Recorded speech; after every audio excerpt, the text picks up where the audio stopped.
cœur d'une vie.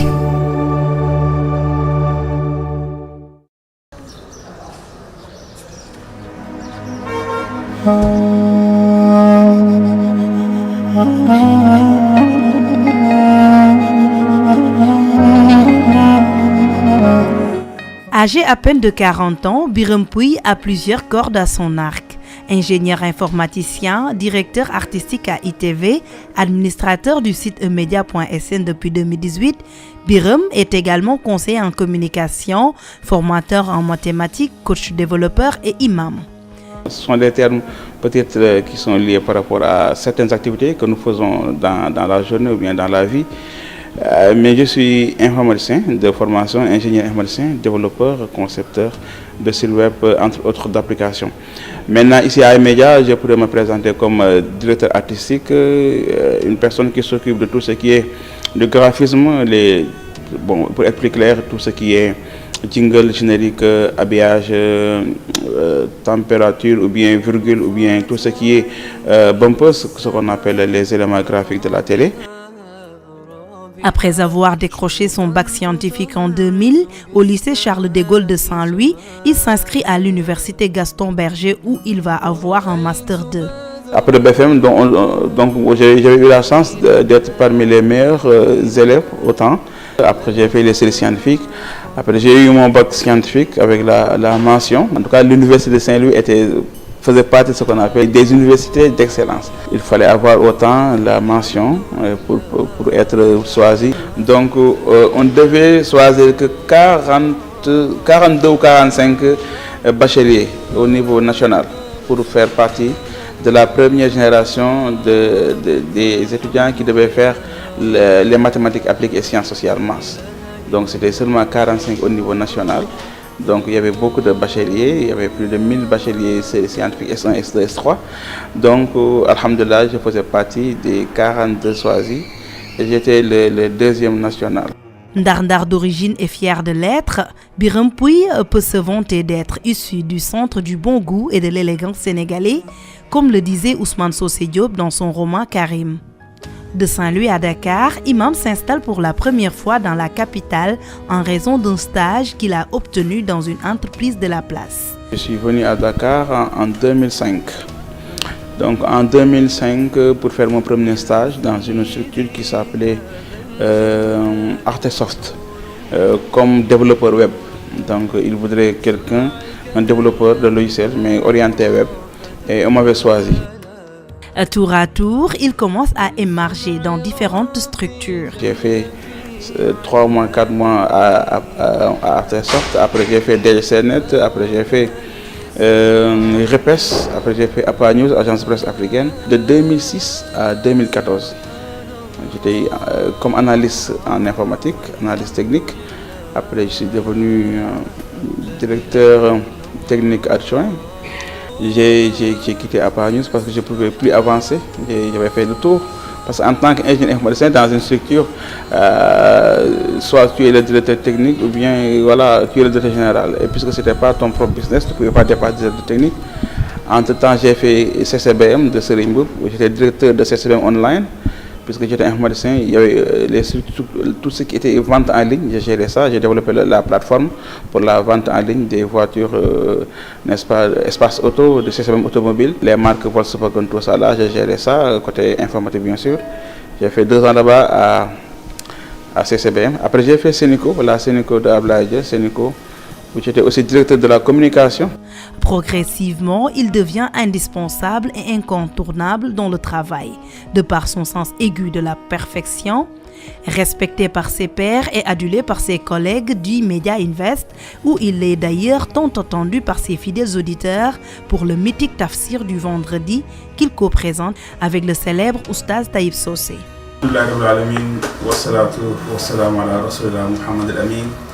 وعلى آله وأصحابه أجمعين mbokku jullit yi mbokku téléspectateur ITV ak ñi bàyyi xel ci iRadio. dafa ko ngir jëmoo kenn daf ko def ngir jëmoo yàlla li wàcce laahi. Très tôt indépendant, responsable et polyvalent, Birame est polyglotte. Il parle wolof, français, arabe et anglais. L'anglais c'est un outil. comme je disais, ça c'était un outil. Nous, en tant que développeurs logiciels, les langages informatiques c'était en anglais. Donc tu n'avais même pas le choix. Et souvent les développeurs informaticiens ont déjà ce réflexe de travailler dans cette langue. Donc on disait que l'anglais était un outil de base pour un très bon programmeur. Donc, mais alhamdoulilah, même avant que je sois informaticien, moi l'anglais, j'ai beaucoup aimé l'anglais. Pour te dire, même quand je faisais le BFM, souvent je pensais que j'allais devenir un jour un professeur d'anglais, tellement j'aimais cette langue. C'est ensuite, après, à partir de la seconde, on m'a orienté vers les séries scientifiques. C'est pourquoi je suis devenu un scientifique. Mais à la base, j'étais très à l'aise en anglais et en arabe. Je pensais que j'allais être par exemple littéraire, parce que j'aimais beaucoup les langues. Donc la langue anglaise, c'est juste un outil. Donc, puisque l'arabe était une langue un peu compliquée ou bien parfois complexe, maîtriser cette langue, ça va te permettre d'avoir un avantage sur les autres. C'est pourquoi l'anglais, souvent, c'est une langue très facile.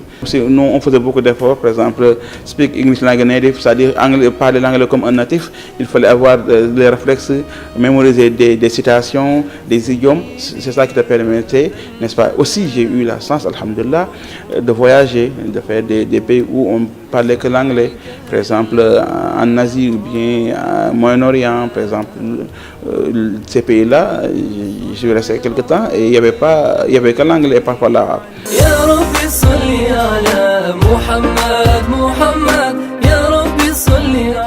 Nous l'avons suivi aussi à African Payment Gateway, APG, où il est développeur logiciel et designer tous les lundis et mardis.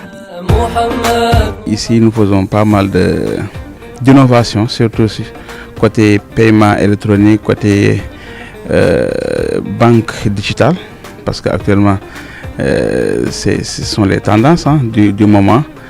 Tout est digital, donc nous travaillons sur le digital, surtout sur la monétique, le paiement en ligne, le transfert d'argent et d'autres innovations bancaires surtout. Nous venons de terminer un logiciel où j'ai travaillé de fond en comble sur la partie design de ce logiciel.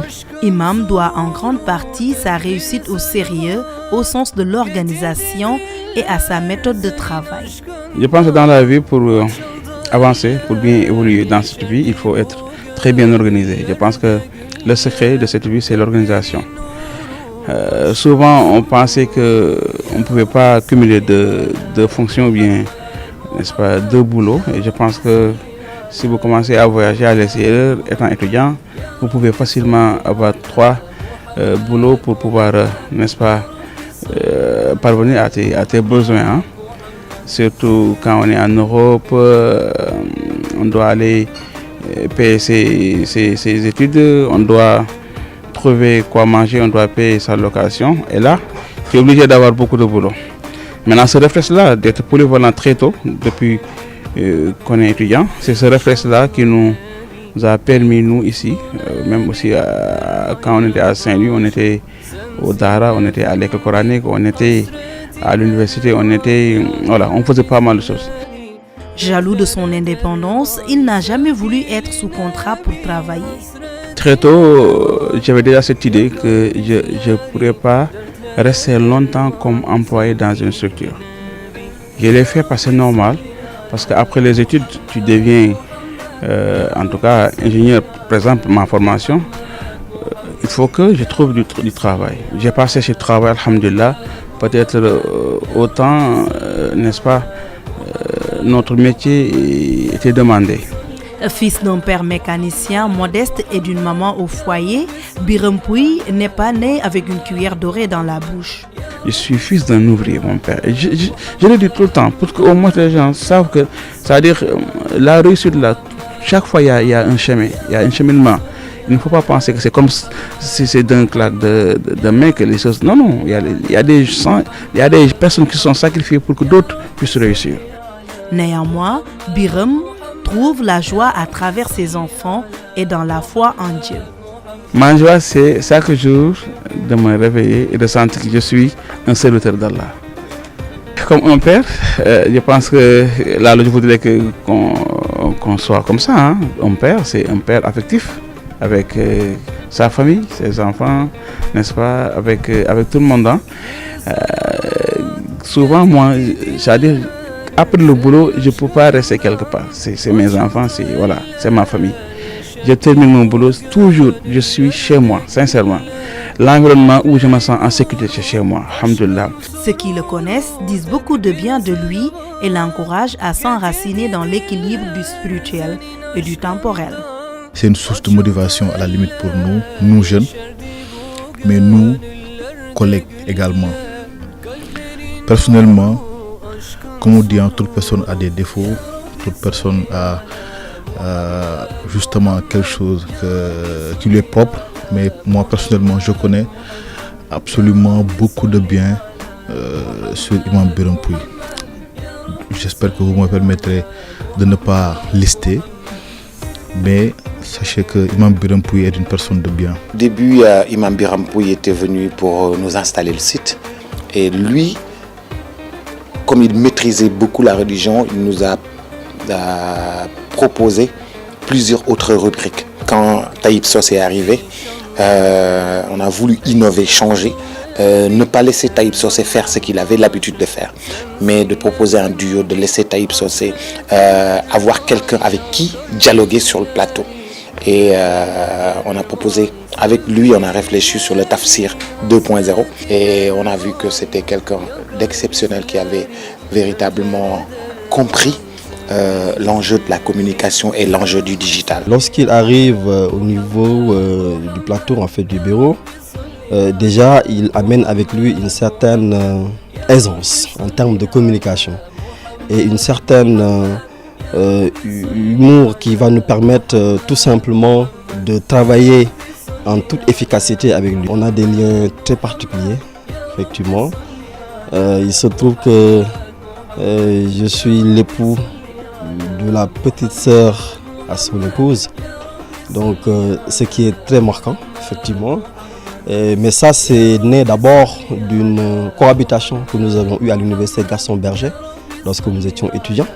Il est bien, Imam Biram Pouye. Il est excellent, Imam Biram Pouye. Il maîtrise son sujet.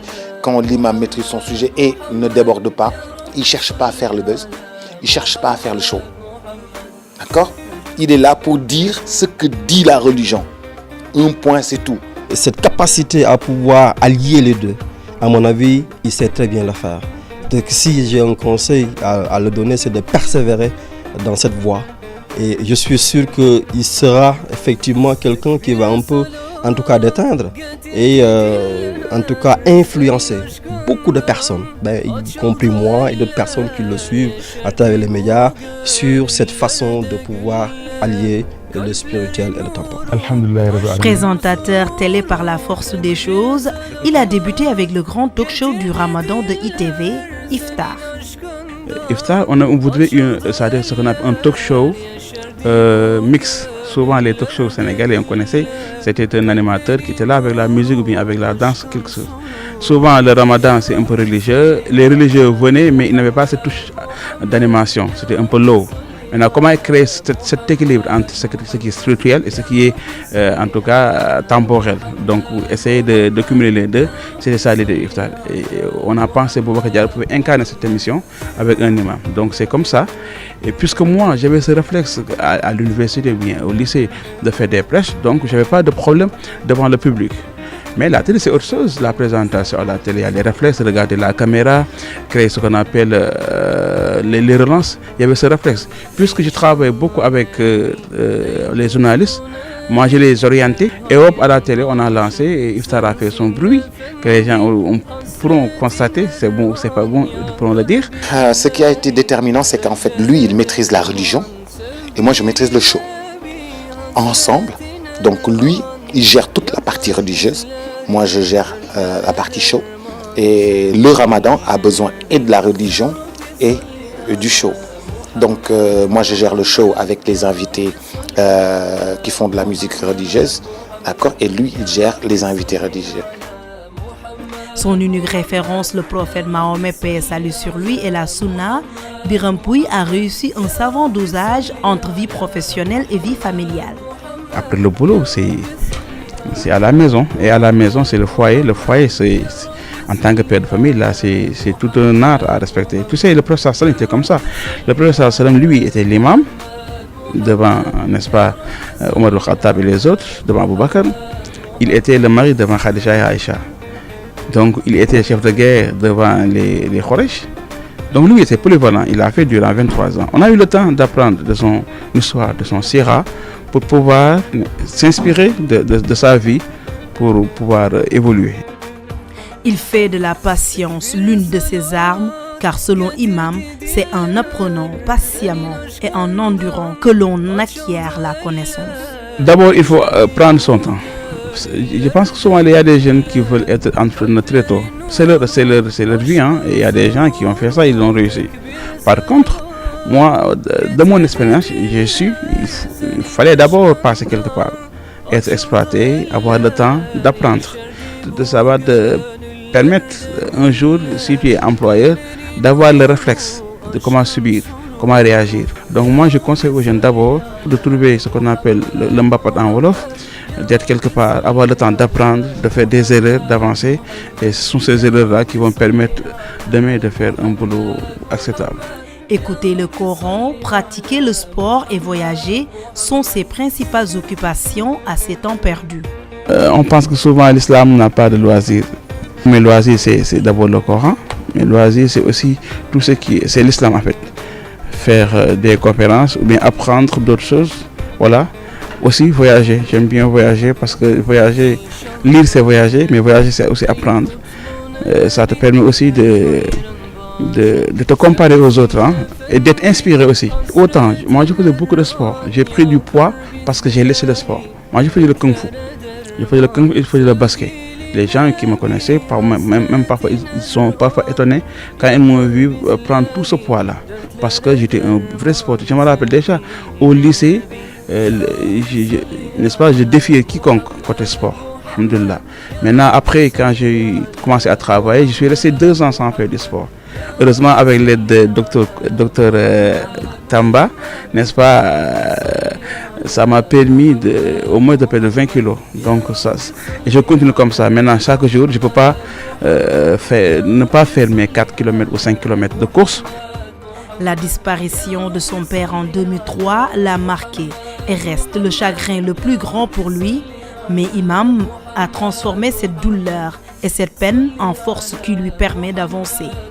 C'était très dur et ça m'a un peu bouleversé et motivé. Bouleversé comment? Parce que je n'avais pas prévu. J'étais encore étudiant.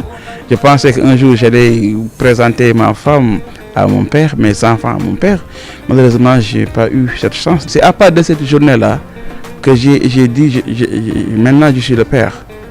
J'étais étudiant, j'ai fait de la licence, donc vous pouvez imaginer mon âge. Donc j'étais encore très jeune, il y avait des petits frères.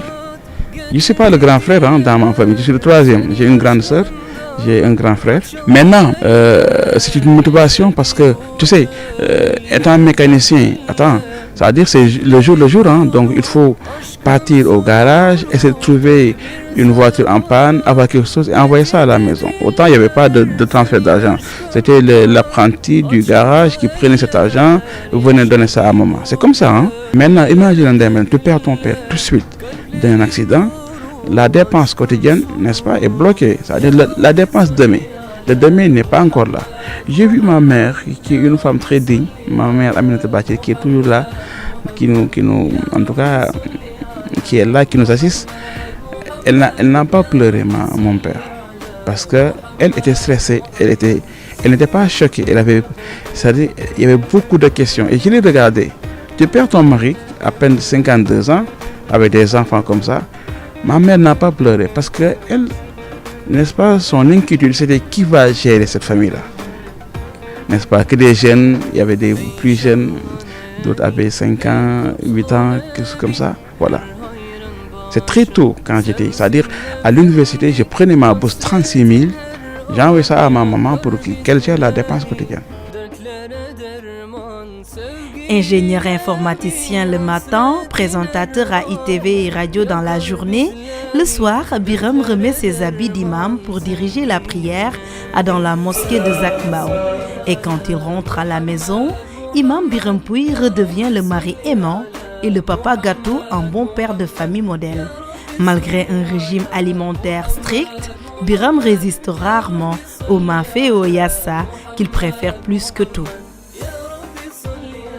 Biram termine par nous confier sa couleur préférée qui est naturellement la couleur bleue qui fut la couleur de prédilection du saint prophète de l'islam. Paix et salut sur lui.